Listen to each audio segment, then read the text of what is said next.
Welcome to the Blue Line Project, real talk from the front lines of American policing.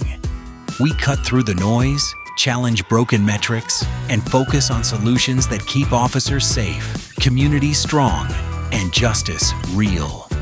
Blue Line Strong. Here is your host, John Gabrielson. Welcome back to the Blue Line Project, where we explore the ideas, strategy, and innovations shaping the future of crime reduction and public safety. And I'm your host, John Gabrielson, and I'm so excited about this broadcast and our guest coming up, Dr. Herold. I really, truly am. I think this is going to be a powerful interview with some great themes that we touched on. And it's better to be starting this on not such a sad note as we had the last couple weeks. With the loss of one of my favorite drivers, Kyle Busch. But with that being said, I just returned from the Plesset conference where I was at last week, and you probably saw my last podcast. I shot it from the conference, just kind of spoke from my heart, talking about where CRI is going and things like that. But one thing that was consistent that emerged from the conversation there with police leaders and researchers and things from around the country, and the question that came out is, how do we continue driving crime down while becoming more effective, efficient, and focused in our approach to public safety and really professionalizing ourselves? You know, it's interesting. We call ourselves a public profession, or we call ourselves a profession. And so we have to hold ourselves to those professional standards. And part of that is the good continuing education and really professionalizing what we're doing. And the conference, I took away so many wonderful things. I've told everybody, it was really an 80-20 for me, 80% amazing, 20% was okay, but it was a great time, great experience. Look forward to going back. So thank you to the founders and the folks that put that on. It was an excellent conference. Look forward to go back next year. Here's the encouraging news, and I've been touching on this on weeks, is violent crimes are absolutely declining nationally, and they have been over the last year or so, and communities are absolutely experiencing significant reductions in both homicides, shootings, and many other serious offenses. But these reductions didn't happen by accident. These are a result of law enforcement agencies and community partners, researchers, and policymakers really becoming more strategic in how they address crime and crime issues. And I want to give a shout out to our federal partners, and I've been saying this in a lot of episodes, but at the federal level, we've seen initiatives like Operation Summer Heat in 2025. There's another operation going to be in 2026 of a similar nature, really focusing on violent offenders. You had Operation Viper there in Memphis, which has really driven down crime. You really see the federal level bringing the power of focused, intelligence-led law enforcement into into communities, and going after and targeting a small number of offenders, but not only the offenders, but the networks themselves, the locations driving disproportionate share of violent crime. And the cool thing is at the same time, these local agencies are increasingly partnering with federal task force to leverage resources, streamline investigations, and ultimately address crime problems. And this is a really cool thing that's happening, and is one of the reasons. The funny thing is when you start taking the hardened criminals with high recidivism rates off the street, it's a funny thing. Crime goes down. It actually works every time it's tried. But crime evolves over time, and criminals get better in their strategies. And so therefore, we have to change. We have to become better investigators. And one of the things this podcast is really going to focus in on is understanding that it's not law enforcement alone, that we have partners that are outside law enforcement, city officials, city managers, code enforcement departments, health and human safety departments, building departments, building and planning departments, emergency planning departments. We have both county and federal and state agencies that can all work together, like here in Texas, the Texas Alcohol and Bureau Enforcement Agency and things like that, and just so many different things that we have. But what is one of the most important questions facing law enforcement, I believe, is how do we actually leverage our understanding of place investigations and put that into the equation for crime reduction. Because a place investigation, as we will learn in today's podcast, is different than a place network investigation. CPTED, or crime prevention through environmental design, as a crime prevention strategy is different than a place network investigation, right? A place network investigation is a very specific thing, and we're going to spell that out. And I'm going to let Dr. Herold from Texas State University come on the show and talk about it. And it's going to be exciting to understand that. But once we understand place-based investigations, we can understand that crimes don't occur randomly, right? They occur in clusters. One of the things that I teach in our crime prevention classes is the crime concentration, or the law of crime concentration. And these places where place network investigations can be applied are places that have been trouble spots or hot spots for 20 or 30 years. And the officers on the ground intuitively know that these are bad spots. They intuitively know that that's where they must be, as well do chiefs and those that are looking at the data. But then how do we actually disrupt or break up these criminal networks? What is the hidden underground railroad, per se, of crime in these spaces? And how does that match or marry up to traditional crime analysis to actually make an impact and reduce crime, and get long-term solutions with good sustainability? This is why the conversation is so important. And I just want to get to our guest. Our guest is Dr. Tamara Herold. She's one of the leading voices in environmental criminology and the development of place network investigations, or what we call P&I. Her work challenges us to think differently about crime, not simply as a product of offenders, but as a phenomenon influenced by interconnected places that create opportunities for criminal behavior. Today, we will explore how place network investigations emerged, a science and methodology behind place network investigations, how agencies are using these to better address specifically violent crimes, and how P&I can be integrated with approaches like hotspot policing, crime prevention through environmental design, or CPTED, and traditional investigative work. Most importantly, we'll discuss what this means for the future of policing as agencies seek smarter, more sustainable ways to reduce crime and improve public safety. So I'm really excited about having our guest today, Dr. Tamara Herold. Dr. Herold, welcome to the show. I just gave you a great glowing reviews in my opening monologue, and I'm excited to actually talk about you and have you on the show. Welcome to the show. And, as a practitioner, as a law enforcement officer, I have gotten to be involved in place network investigations. In fact, I was involved in the Mitchell Lobos things that we did in Austin, Texas. I am a district representative with the Austin Police Department, and we got to do a lot of the on-the-ground research, some of the interviews and stuff that we went out and did, like survey-wise, as well as a lot of investigation. We helped with intel on who the ownership was of different places and different things like that, working with MetroTac, doing some of the surveillance. So it was really awesome to be an actual player in this, and I want to talk to you about that today.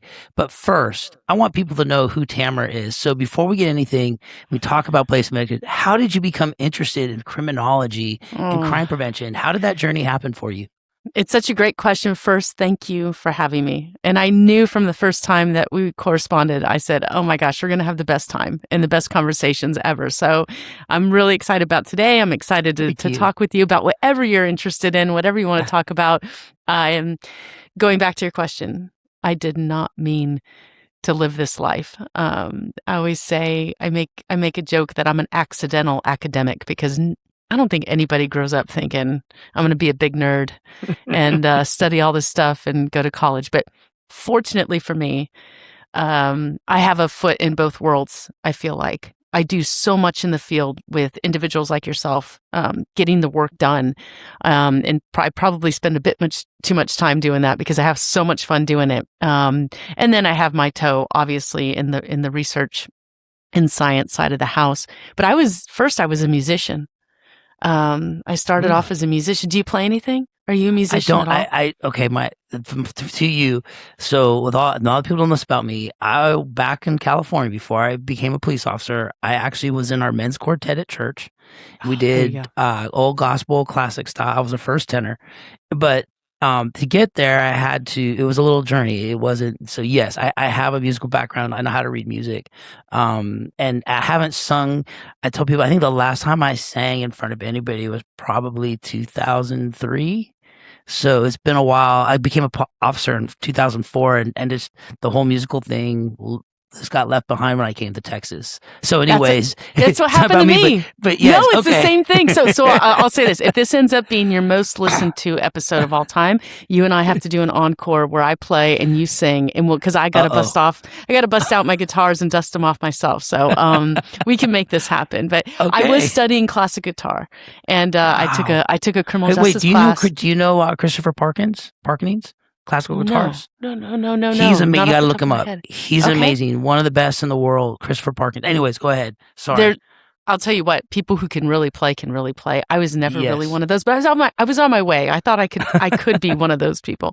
And I took a criminal justice class, blew my mind, went on a ride along as part of it, and I just got the bug. And anybody who's felt that knows exactly what I'm talking about, where I thought, this is the greatest profession in the world.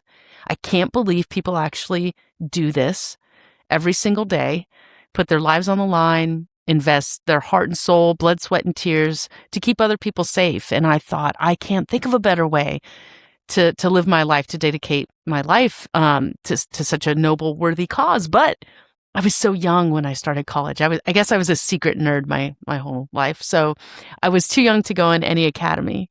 And I ended up just getting a lot of scholarships. And I had a lot of great mentors who said, you must do this. You must pursue the education route. And I thought, how lame. I was a first generation student. I didn't know what graduate school was. This sounded horrible to me, but they convinced me, and I'll be forever grateful because I had the opportunity to attend the University of Cincinnati full ride for my doctorate to study with Dr. John Eck. And a lot of people, I know you know, but most people don't know his name.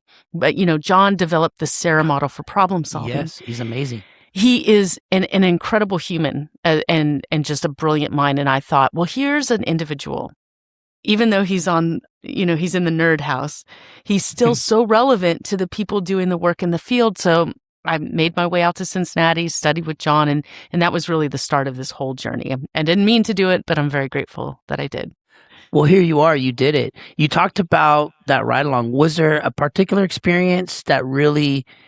I mean, I knew you went to academic side, but that you really fell in love with the law enforcement side, like knowing and truly understanding us as officers on the street. What was an experience that led to that? That ride along was crazy. I've been on thousands of ride-alongs in my career, I can now say at this point. And that particular ride-along was in Southgate, California, which is just outside of Compton. I know you know, but your listeners might not know. So Compton, California, as you know, it has its fair share of crime problems. That I think 7 times is what I recall. The officer I was riding with drew his service weapon, and I thought, wow, there's officers who go their whole careers and never do such a thing. There was so much chaos. And I just thought, these are the people that are doing the things I never get to see and I'm protected from on a daily basis because they're willing to confront this all the time. And I just thought it was society's best kept secret in many ways. And I think people in the field forget that the average citizen has no idea what an officer sees on a day-to-day basis, couldn't even begin to comprehend.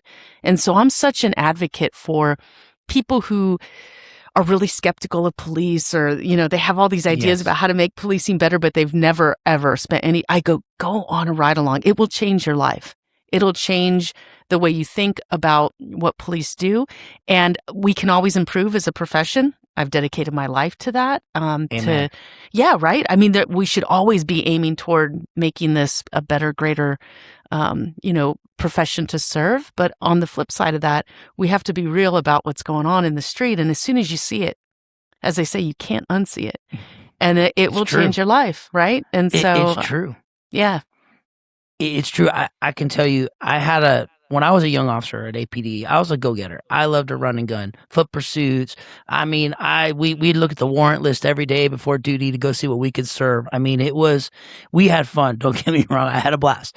But I always got stuck with the riders because they were like, hey, John, you're articulate, you're one of our better officers and you don't mind having them. I'm like, yeah.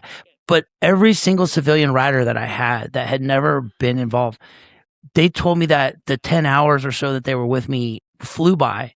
Yeah. And they saw things they had never seen before. And I worked Edward sector, and you're familiar with Edward Northeast. So we were running and gunning. And I'll tell you, they just always said the same thing. Like, it life changed them. I remember the first time my father rode out with me, it was the same thing. My dad was like, "So this is what you do every day?" Well, he had a busy night because we had some size. Well, it's not like this every day, but yes, there are days like this. So it is so true. When did you begin to realize then that, you're going to the academic side, you're living with us? When did you begin to realize that you started seeing that we were missing things as investigators, which, leads to what you later create is the P&I? What led you to that? That's one of the best questions I think I've ever been asked about P&I. And I'm actually going to flip the script a little bit here, because I don't think the investigators were missing anything. I think the agencies were not, I wouldn't say they weren't valuing what the investigators knew, but they didn't know what to do with that information. They had no real sense of, well, even if we know this, what would we do with this information? And it was going on ride-alongs with people like yourself, poor souls that get stuck with I remember these guys like typing on the CAD system, "I've got a bean counter with me. Watch what you say," that kind of stuff. And I thought, oh my God. So, totally. And so, it was someone like you who would, when I would ask questions, and I'm naturally curious, just like a lot of police officers are, which I think is the best ever characteristic for a police officer who's going to be super successful in this field. So always be curious and pursue excellence. Mm-hmm. So someone like yourself who says, I've been coming to the same hotspot my whole career. And then thinking, if you had a child and they grew up and they put on an APD uniform and went out on patrol, they'd go to that same hotspot. That used to blow my mind. And I thought, this is not right. I understand the science behind crime prevention, and I can shut down crime opportunities, as can you. I know your background. We know what to do environmentally, from a management perspective, from a physical design perspective. But so if we know that stuff, how is it that crime problems persist?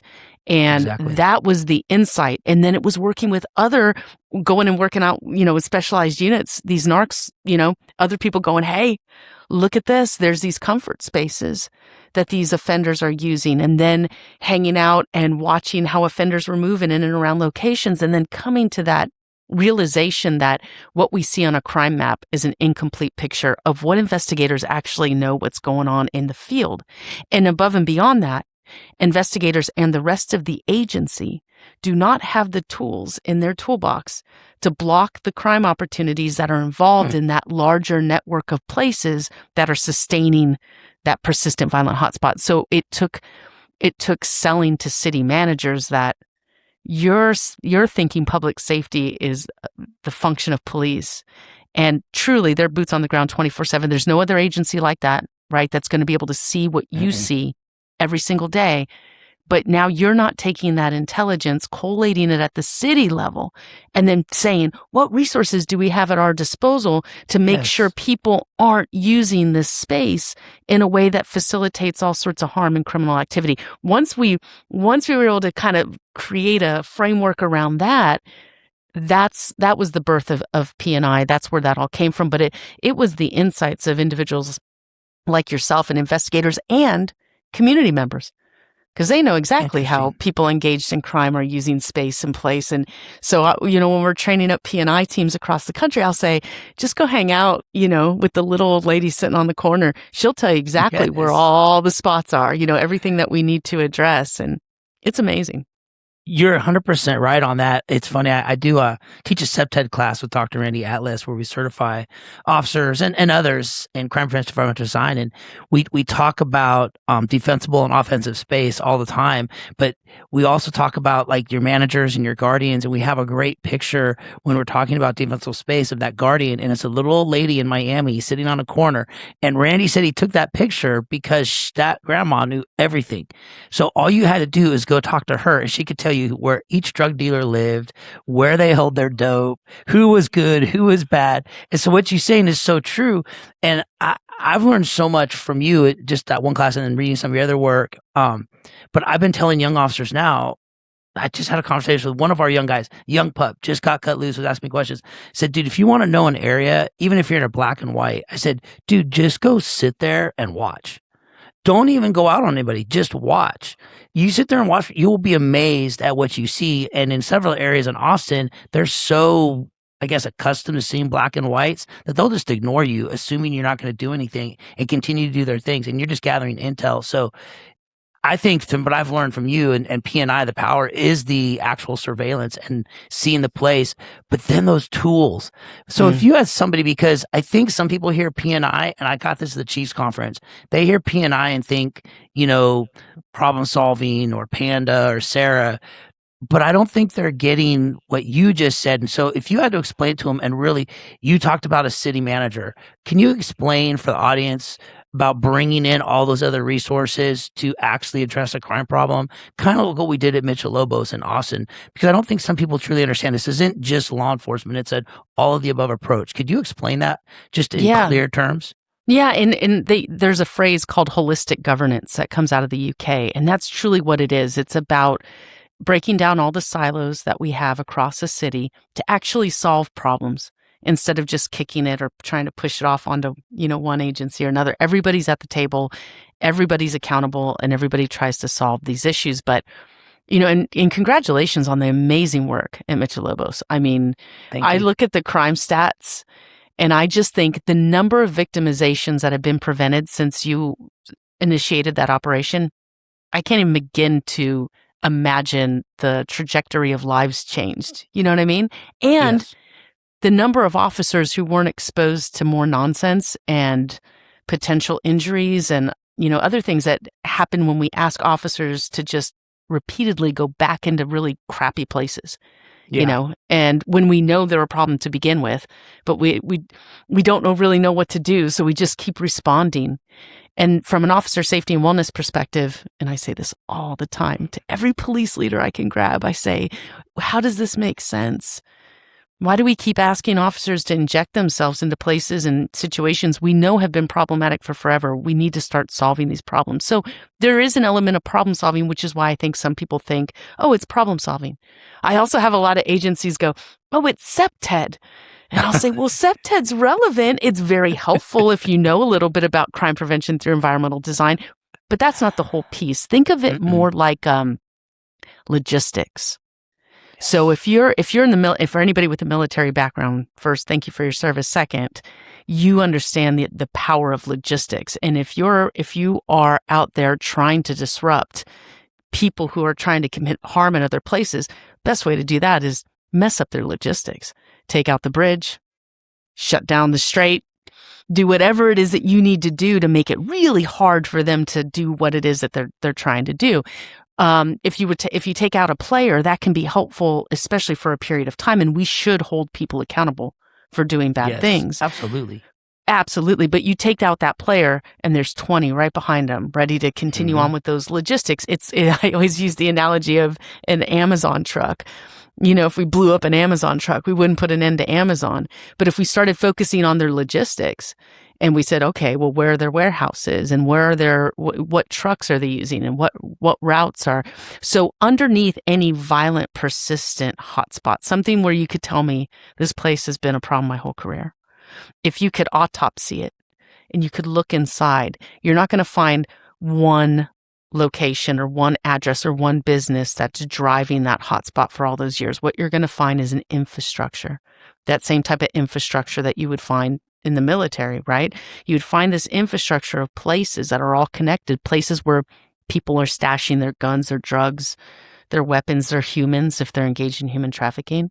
You're going to find places where they're hanging out in alleys and on corners. And those are all logistical points. They're hanging out in those specific places for specific reasons. And then there's, your businesses that are in an environment that might somehow be contributing to the problem. If they're buying and selling stolen goods, if they're laundering money, if they're letting people engaged in crime loiter in front of their shops and stuff. This is horrible. This isn't what we should be shouldn't be tolerated in any community. I'll just say that. And we shouldn't allow it to be. But most of these communities that are facing these types of hotspots have no resources. They're our most disadvantaged, our most vulnerable. So what do? You say, all right, as a city, you say, we want to reduce violent crime. Our focus, we're going to have a clean and safe city. Unless you dedicate all of your city resources toward that, good luck. Because now you just have police officers doing their job every single day, injecting themselves into dangerous situations over and over and over again without ever addressing that underlying infrastructure that's allowing this to persist. Now, if we get traffic and engineering involved, guess what? We can make it really hard for you to go zooming down a street or commit a drive-by, or we could put in traffic calming devices. We can change the way traffic flows. We could move bus stops where people find themselves in the crosshairs, innocent bystanders. We can move those locations. We can bring in buildings and inspections and say, you're not going to allow people to live in these slums. We don't care that they never live there. Obviously, the owners, they live several states away, right? Usually. Yeah. And so we say, no, that's not going to be permitted and you're going to be fined, or we're going to seize this property from you if you continue. So all of a sudden, all that intelligence that when you first said, what were they missing? They weren't missing it. They just had nowhere to send it. They had no place where they could house it and then feed it to the individuals who had the tools to correct some of those problems. And that's what P&I is focused on doing. But people, if I could say this very quickly, everybody gets confused. They think P&I is CPTED. They think P&I is simply problem solving. They think P&I is just a place-based investigation. And that is just simply focused on an individual address. P&I is that infrastructure. P&I is finding that network of places supporting these criminal activities. And that's what sets it apart from other types of strategies. So I'm not surprised that some of the chiefs had absolutely no idea what you were talking about. You know? Yeah, they thought I was speaking. They literally thought I was speaking Greek. And then when we started talking about data collection, here what was interesting to me is I had some amazing conversations, and Joel Vargas was with me too. And so we were having these conversations together, and we started getting into data collection. And then I was saying, okay, so let's say you have data, because you all keep telling me you want data. They all kept confusing data collection and things with their RMS. And I said, your RMS, your report management system, is good, but that's not exactly what your data collection system. And if you want those two to coordinate together into an actual P&I where you're actually disrupting the entire network, you've got to build an infrastructure, like you just said, bringing in all the different entities together. And so I think that's what separates it from a traditional mindset of CPTED or whatever. Yeah. But then you might have the critic that says, okay, well, Tamara, that's great, but now what about my offender-centered investigations? What role does that play in it? How would you answer that question? Because now you're looking at the place, but you're going beyond that, and now that offender side of it. How would you bring that into the equation? Great question, because P&I is not a panacea for anything. It's not even a perfect solution for the problem it's trying to solve. It's really not. It's a complementary strategy to all the other wonderful evidence-based strategies that are being implemented at the exact same time. You can't ignore any side of the crime triangle. And for your listeners who don't know the crime triangle, you've got an offender, you've got a victim, and you've got a place. And if you can't address all three sides, right, you're more likely to have a recurring problem. It'll come back. It'll reestablish itself. So to ignore the offender side of the house is crazy. One thing I have seen, which is awesome, is when we do these place network investigations and we get really, really good at them, we also end up collecting a ton of intelligence about the people who are also engaged in these activities. And when we do make an arrest or we put a case against a person, it's much stronger. It's more likely to lead to a true conviction and accountability. And I know we have problems with that side of the system sometimes, where people are getting out faster than we can do the paperwork and the whole 9 yards. So obviously, lots of work to do on that side of the crime triangle, but I know how hard officers work to address that side of the crime triangle. And I think what's happened is we're not focused enough, or we don't have the resources to focus enough on the victim and place side. And this allows us to start to do that. Yeah, I agree. I mean, I watched it firsthand. I mean, I saw the intelligence side of it build out when OCD and human trafficking got involved in Mitchell Lobos, and then we started Mm. identifying other players. And what I think is interesting, and this is something I've really seen in recent years, really in 2025 with the DOJ and some of the things they're doing, I've seen how the FBI and even with Mitchell Lobos have engaging much better with the locals. They're streamlining the process to get us more involved in those task force. And I've seen this really beautiful blend of the federal bringing, because they can bring so much to the table. And what I thought was really powerful from Mitchell Lobos is we had the feds involved, we had the comptroller's office involved, we had the TABC here in Texas involved, we had other cities involved because and at the time, now Chief Smith, Commander Smith back then just did an amazing job coordinating, bringing those together in those meetings. And I found it fascinating when we sit in a room and each share what each one of us were doing, just how it came together beautifully. What do you think then out of that is the aha moment for most police departments that start doing it, whether you're in Cincinnati, Austin?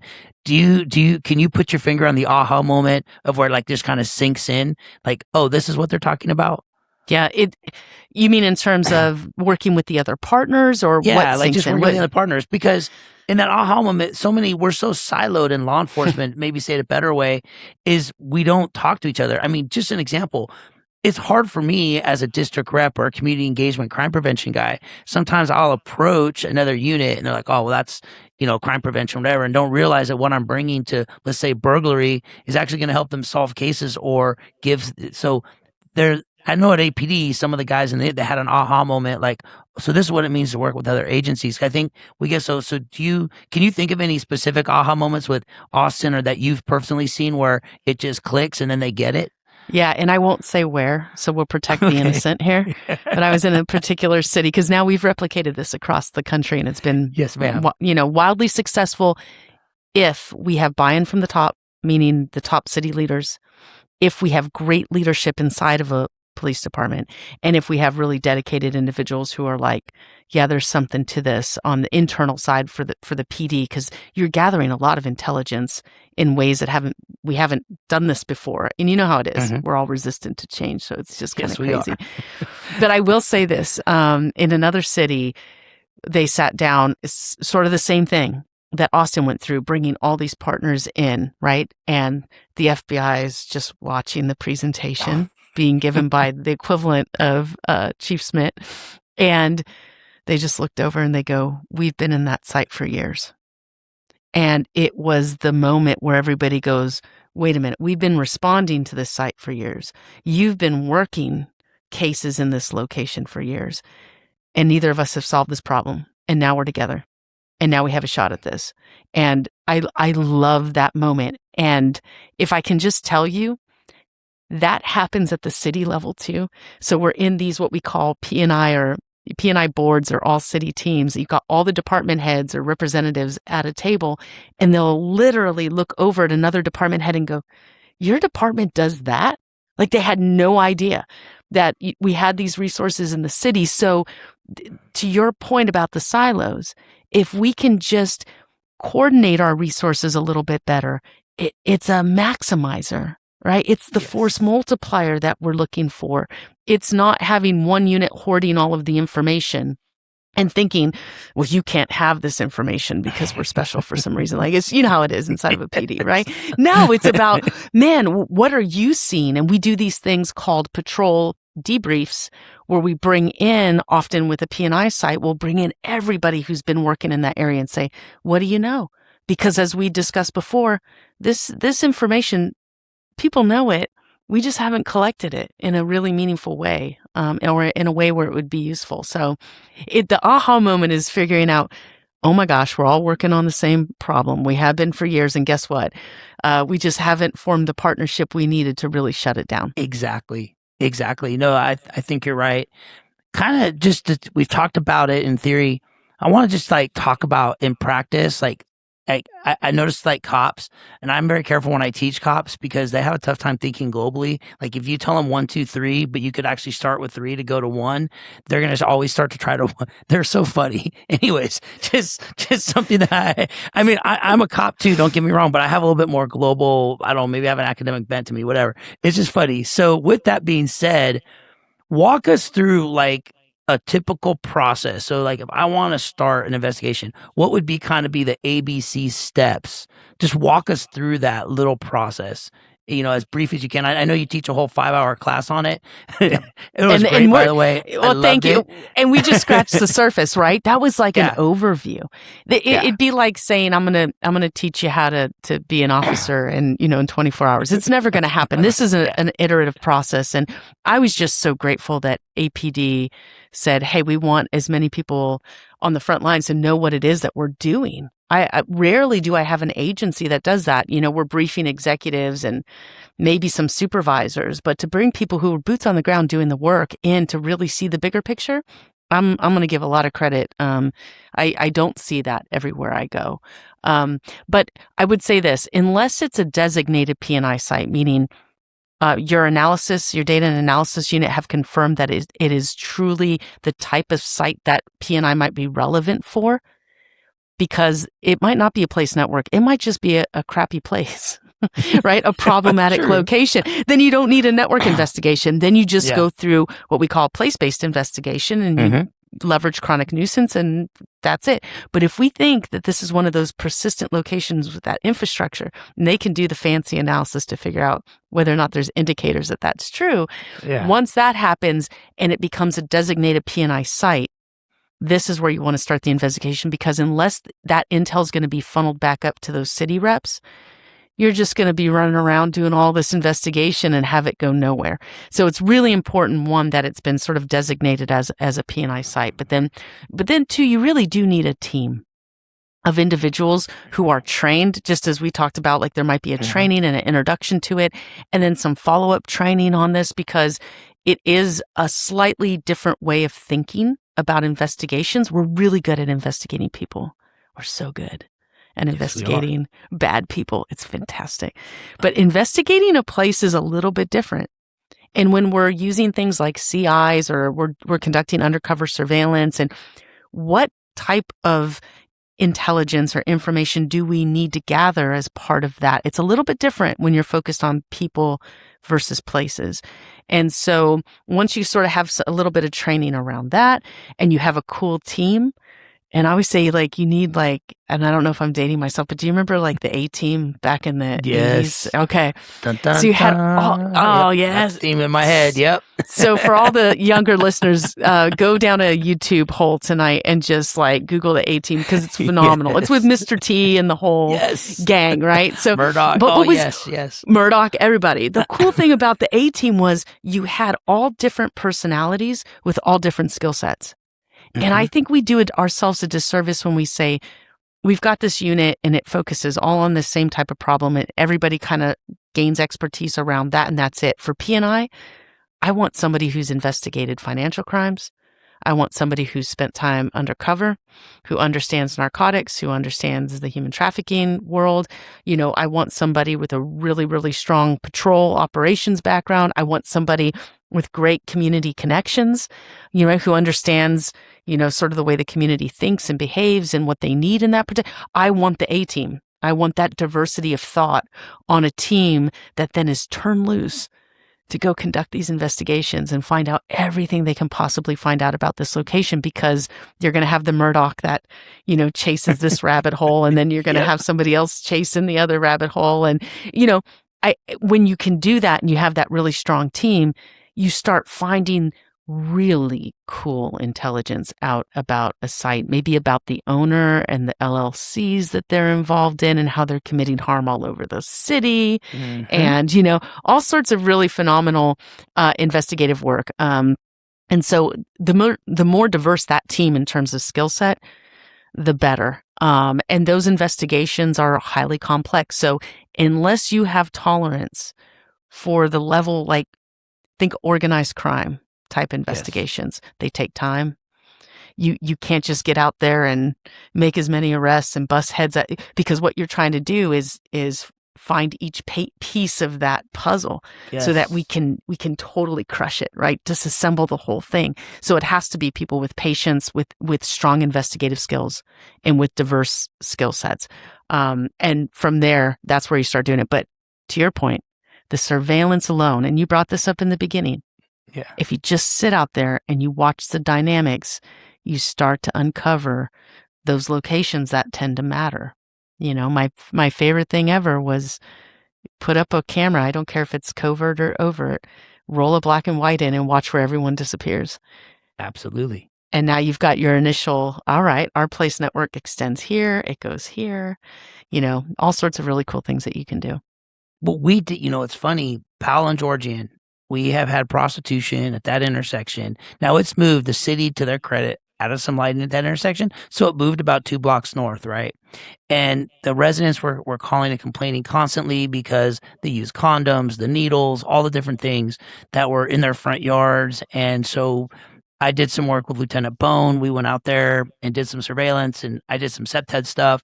But then we did Metro TAC did exactly that. They had put some cameras out, and they drove a patrol car through, and a couple of them, and they watched where the prostitutes and some of the dealers went, and we noticed that they had gone into a neighboring apartment complex. And so the phone call then came to me because I do the crime-free housing program for the city. I coordinate it. So I'm getting a phone call, hey, can you go over here and talk to this manager, because we saw that this is where the prostitutes went, and we don't know what's going on over there. And the beauty of it is then I went over there and said, hey, Officer Gabrielson with the House Police Department. I'm the crime-free housing coordinator. I'm here to talk about crime-free housing. But got a question before we start. Hey, we noticed some people coming through your fence that we think may be prostitutes or connected. Are you aware of that? She's like, oh my God, we thought you guys would never come. We've had a couple apartments that we have issues with, and so Tamara, there it was. Like, that's just a small microcosm of Metro TAC unit, me doing some CPTED stuff, and then following up with the crime-free stuff, but in that we're connecting other pieces to actually begin to solve this problem, which I've been a police officer for 22 years, and that it's been there for 22 years. Right. We've never actually addressed it. Nope. And you can't dislodge it either. There's a reason why they keep picking that same location. They keep coming back to it. It's sort of, I gave a presentation on P&I in front of a conference crowd, and there was an archaeologist in the, in the audience. And I remember when I was a little girl, I thought, I want to be, because I love, like every little kid, you love dinosaurs or whatever. I want to grow up and be Indiana Jones. I'm going to be an archaeologist or something. And I remember he raised his hand and he said, do you know why this makes so much sense? And I said, no. And he goes, well, I can tell you it's your principles you're talking about right here span every discipline. He said, as an archaeologist, if I'm looking for a missing civilization, or a civilization that's we knew existed at one time, but we don't know where it went, we don't know where it was. He goes, we don't just start looking all over the desert. He goes, we look for places where we know there used to be water sources, because that would sustain life. And he said, you're talking about places in a community that sustain the life of criminal activity. And that's basically what's happening here. And so if you are thinking like that, thinking like a true investigative individual who's out there thinking through, well, where would they go and why would they go there? And you start sort of the way the archaeologist thinks about these civilizations, but we're thinking about where are these offenders going? Who are they victimizing and why? Why are they using these types of locations and not these types of locations? Suddenly you're in the mindset of someone who can generate the type of intelligence a city needs to unstick this violence, right? And unstick this type of criminal behavior. But again, as an officer out there helping to educate these people and them going, oh my gosh, we're so glad you're here. You don't necessarily have the tools to rectify some of these situations, these environmental conditions, but the city does, right? And our federal partners can help. And so what we start doing is just putting the right pieces into place so that we can take what you knew and what you discovered and turn it into, truly something that's actionable and will be sustainable over time. And that's the key word you just said, is sustainable. I heard it once said, the funny thing about sustainability is you have to sustain. it's funny. Yeah, I guess it's like relationships, right? Like it's lasted because we've made it last, right? Exactly. Yes. That's so true. There's a funny line. I stole it from somebody else, but it's hilarious, right? So you talked about, I think you've given a great explanation. You mentioned types of crimes. from as developing this, what do you think are the best types of crimes? I know because I've read your work, but to our auditors, what are the best types of crimes that this really addresses when you're talking about taking this approach? Open air gun violence is what it was designed for. Okay. Some of the unregulated spaces that allow people to interact, right, without any kind of supervision, without any kind of management, and people who are likely to have guns on them, and there will be some sort of interaction between them in which opportunistic violence occurs, right? So you have, whether it's, competing for territory, or, a drug deal gone wrong, or, a dispute with a customer, if you will, of your illicit market, whatever it is, we want to shut those opportunities down. And what it does is it reduces gun violence. People ask me, well, what happens then to the crime? I think that crime is sustains. It goes on after that, but it's done in a very different way, or it moves indoors or to locations where someone's not likely to be shot. So I won't declare total victory, obviously, here. Yes. But what I will declare is that you now have a community that doesn't feel under siege and can walk the sidewalks without being fearful. You have officers who aren't being called to the scene to see another dead body and deal with the aftermath of this horrific violence that happens around these types of interactions. So I do think it's an improvement. It's only really designed to do that. Now, what we have found, and what's kind of exciting, I think where you're going with this, is when we do this and do this really well, does it make other types of crime harder to commit in these locations? And the answer to that so far has been yes. And I love that about it. And I also love that when we go after the entire place network and not just that one address, we don't see the displacement, the whack-a-mole that we see when we just attack a little, a hot location for a while, and then we see it move around the corner, or it does this or does that. P&I is designed in many respects not to chase it, but to watch what happens and then systematically block those opportunities too. And then what you end up having is much more long-term success, both in terms of sustainability, but also in terms of not just pushing the problem around the corner. But it's just like with any crime reduction. I mean, I teach private citizens in our personal safety classes about the basic crime triangle, right? Crime has three sides: the desire and ability of a perpetrator and the opportunity. You're basically just taking that and eliminating the opportunity. So it all goes back to the same philosophy, to eliminate the opportunity for the crime to occur. I think, in my humble opinion, that's why it's so effective. Do you have like just a case study of where you applied it to gun violence, where you kind of tell the little story of what happened in that place from the many cities you've worked in? I always like to start with my first one. I think your first one is always the one that you love the most because you can't believe it worked. I don't know how many of you want to try something and see if it's going to work, and it works, and you never forget it. Exactly. But in the very first location that we ever tried this, we hypothetically, we knew crime place networks probably existed in this location, but we weren't sure.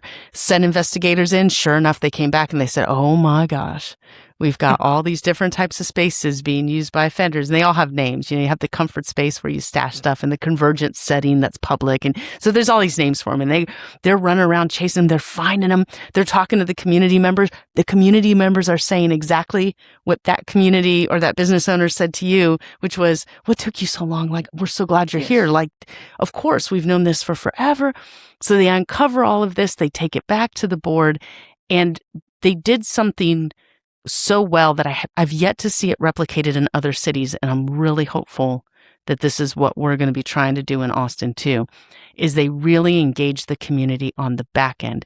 So after the city went in and blocked all those opportunities in tandem with the investigators and basically made places inhospitable for the offenders that are wanting to do this bad stuff, they then worked hand in hand with community to activate those spaces in a way that better served that particular community and made legitimate, hardworking, law-abiding people more likely to use those spaces, which then just naturally repels people who would otherwise, claim that space is their own or take it over and do these things. So everything from, building a new park that's patrolled by community members to taking old abandoned churches and turning them into little roller skating rinks for the kids, which I just thought was absolutely beautiful and gorgeous, to, all sorts of things. I love those initial case studies the most, because once they made all of that happen, it took a long time. And because these projects can take a few years. Imagine trying to take a business, take them through the nuisance abatement process because they've not been a good partner in the community, seizing that property, selling that property to somebody isn't going to just stand up another illegitimate business, and then attract good activities to that. That takes a few years. But to me, that's okay, because we've been asking police officers to go back into these locations for decades. You're going to tell me it's going to take a few years? It's worth it, right? It's worth it to take the time, Absolutely. do it right, eliminate this long term. To your point about sustainability, just because we do those things doesn't mean that these places are going to be forever violence free, right?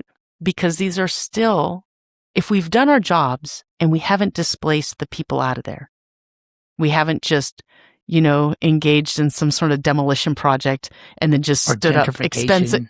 Exactly. If we haven't just put up high rises with a bunch of rich people in them, if we really have just made these communities better for the people who live there, and they're all still there, we have to remember they're still among the most disadvantaged in our society. So they don't have the resources when people try to come back and reestablish themselves. And like my archaeologist friend said, there's a reason they want those spaces, and it's because those individuals don't always have the resources. So we have to remain vigilant and intervene when we start to see people try to reestablish themselves in those spaces. So it's a long haul process, but I just think of the number of lives changed as a result of it, including officers, and I just think it's worth it. Oh, it absolutely is worth it. And I think I love the concept. In fact, in our crime prevention 2 class that we teach to officers, I have a little slide of you, and I say, hey, I'm just going to introduce you guys to the idea of P&I. And this is my experience with it. And I explain to them everything that you're saying, hey, this is not some place that, but this is an actual systematic process. I walk them through it and then refer them to your work, but I'm trying to get as many people to hear the term and understand it, because I think that's how we're going to replicate it, because I see it changing the world kind of the way CPTED did. Police officers or police departments took CPTED and used it to change in this powerful tool. CPTED does work really well in a place network investigation, because if you're doing all the things, Tamara, that you're talking about as an agency, and you're bringing in your code enforcement, you're bringing in, your health and safety folks, your fire marshal, you're bringing in, city, county, federal, everybody to address all of these problems that are more than police. Then you bring in the crime prevention branch design, you really have a winning project, because CPTED does fix the place. And what I love about CPTED is it seeks to where buildings exist to target harden them, but make them beautiful. And where new buildings exist, build the security into it. And so I think CPTED fits into it, although it's not an exclusive to it, but I think it does play a major role, especially in those areas. As a CPTED practitioner, I mean, what role do you see CPTED playing as kind of like fixing those broken windows and getting rid of the graffiti, for lack of a better word, kind of a broken window theory approach? You said CPTED. What role do you see it playing long term in these projects?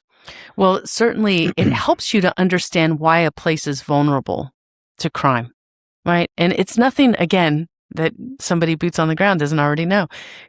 Terrible lighting, a broken lock or gate so anybody can come and go as they please. Like, you start looking at all those things and you say, why wouldn't, if I'm trying to harm people or engage in nefarious behaviors, why wouldn't I be in this place? This place is great for it. It facilitates all of this terrible stuff. So what CPTED is one thinking tool that we use in P&I, right, where we can say, how do we make it really hard for offenders to use this space? And CPTED helps to leverage all of those different situational crime prevention techniques. And for your listeners who don't know, it's just 25 techniques that we know frustrate offenders, right? Make it really hard for them to do business. So CPTED matches really nicely into a lot of those things. And situational crime prevention kind of takes it even one step further, where it's affecting how they're thinking about opportunities in that place too. So it's really such a useful tool for addressing the things that money can easily buy too, right? Think about it. Of all the things, like, it's really hard to change people. If you have a little bit of money and some resources, and you make the people who own these buildings and are collecting all this rent from these people actually invest back in their buildings, they can be fixed. And it's I think at its basic level, if you're not managing from a CPTED perspective to begin with, what a missed opportunity to just make life better for everybody. Absolutely. I mean, CPTED is such a powerful tool, but I've been working a lot. Like I said, I had the privilege to start the multi-crime free housing program in Austin. And unlike other cities you've been in, we own the signs, and I will put properties on probation. I've already done it. So if a management stops not meeting my standards, I show up and say, hey, you have and you know what? That beautiful sign is going to come with me. Because the city owns it. That was something that I said. And I remember you saying it in that class that I was sitting in. I said, oh, that will never happen in Austin. That's fantastic. I will not let Dr. Herold use me as an example. No, we had a conversation where basically I said, in every other city, well, in a lot of other cities that I'm in, if I want to know if it's a hotspot, it has one of those signs on the front, because somebody will pass an inspections process and then there's never any follow-up. But to our earlier conversation, these places are always vulnerable to crime for a variety of reasons, likely because of the network that surrounds them, the infrastructure that surrounds them. So kudos to you, and hats off to you, and thank you for your work around that, because I'm sure the number of lives you've impacted just by ensuring that those basic security measures have been met is probably immeasurable. And then holding them, I just did a train the trainer with several officers from APD that'll be assisting me, and I explained to them that this is all about responsibility and accountability, but going to about the ownership. What's fascinating is I've had some management companies push back, because you are right. The properties that are asking me to come are properties that are inside of these areas where we have active P&Is ourselves in APD, and I'm there helping on my side of it. But you know what I tell them is, I said, get me in front of your ownership. And here's what I have found, Tamara. I come to the ownership. I don't come at it from law enforcement. I come from a risk management perspective. I basically bring them a risk profile, and then I bring examples of apartment complexes and ownership that have been sued to the millions of dollars because of a homicide or a sexual assault that happened on their property. So I go through my thing, and I said, by the way, this could be you. Do you know all of a sudden money appears magically? Oh, it's magical. It's like magic sauce. It's awesome sauce. You just poured it right on them. Until you hit people's pocketbooks sometimes. If it's a business for them, and then you're going to tell them how it impacts them, the business side of the house, the financial side of the house, it means a lot more than the sob story of, oh, this poor person. I don't know. I have found the same thing. Or threat of some sort of enforcement action against them, and that just scares them to death, because these are not people used to that. So yeah. Well, I will tell you, I will not say the name of the apartment because I want to protect the innocent. Yes. But our community prosecutor had reached out to Particular Complex and had asked them to reach out to me to stop the lawsuit from being filed. And so I connected with them and explained to them what they needed to do. And I said, please sign up for our next phase 1 training. We'd love to get you in this. And I said, what I'll do for you is I'll make sure code enforcement and all these people are backed off. I'll talk to those people that you're going to work with us and work with the department and get you. And so they say, yeah. And I never heard from them. Here's what's hilarious. The prosecutor calls me, and I told her, hey, I never heard back. We did make contact. She goes, no problem. She copied me on the email, basically said, you will contact Officer Gabrielson by this date, this time. If not, it was a Friday. If not, we're going to file a lawsuit on Monday morning. And sure enough, my phone was ringing with about 2 hours that email. Hey, where do we need to be? What do we got to do? So it goes to your point. It was amazing how powerful the community prosecutor and the legal side of the house, which has nothing to do with us, could influence a person to make. And that to me is the power of these kinds of investigations, because you're getting to the ownership and you can really change a place because of that. I love that story so much because we're such a profession. I think it's by nature that's insular. Like, we don't like outsiders in our business, and we don't want to have to play well with others, right? It's just, we do what we do. We show up, do the job, But when we start to kind of break down the silo like you did and start working with these other departments, working with the city solicitor, working with people who have these other tools, man, it makes us so effective. And I do think we have a responsibility to, those that go out there every single day and are responding to these things, to be a little bit more open toward working with others and put up with the nonsense that sometimes comes with outside partnerships, because I know all about it. But they can be complex, but they are worth it. And that's a great story. Great story. Absolutely. Well, as we kind of wrap it up here, just really two things. One, where do you see the future of this? Like, what are you most excited about the future as P&I really is starting to take hold? And I hear more and more people talking about it. Where do you see the future going with this? I think as more people are engaged in P&I, and as I work with more teams across the country, the next big breakthrough, the insight, will come directly from P&I investigators themselves. Somebody will say something, and all of us will stop and we'll wonder about it, and it'll be the thing we haven't thought of before, right? And then it will spin off into something really spectacular. I do think that people will start to see the value of engaging in problem solving around big, complex problems, where in the past these were just big, crazy problems that we just thought, we're never going to solve this issue. It's too big. It's just out of control. The best we can do is make some arrests and try to tap down the violence. I think people are starting to be more open to engaging in these problems. But again, another great question I've never been asked. I think the next evolution will come from somebody like yourself working in a P&I site who has an insight and asks a question we just haven't asked ourselves before. And when you have that epiphany, if you don't call me, I will be so disappointed. I just want you to know. I will call you now that I have your number, and I will call you. And I was just so you know, I was so excited that you were coming to Texas. I didn't know it was Dr. Summers, because I love Lucia. Now, she and I taught for many years the basic crime prevention out at the academy together and this year we didn't get to do it. They made some changes, and Lucia was so disappointed, let me tell you, that we weren't teaching her. I just love her to death. But let me tell you, she said to me, because we were talking, and I said, I would love to talk to you. And she goes, oh, I got one better. She goes, did you know Dr. Herold's coming to our university to start a center for this kind of it for like problem-oriented policing here at Texas State with Alert? And I said, wait, what? Mm-hmm. So that's how I found out. I didn't even know. So welcome to Texas. Seriously. Thank you. This has been... we love to have Maris. Like, she's absolutely great and doesn't. Yeah. And so now we have you. Like, I mean, this is amazing. If I can say this, I had no idea what to expect moving to. I've lived all over the place, and I've been all over the world, and I've spoken in Texas. I've been to conferences. I've never spent a significant amount of time. This is the first place I've moved where I feel like it's home. And so, yes. and that's because of the people you meet.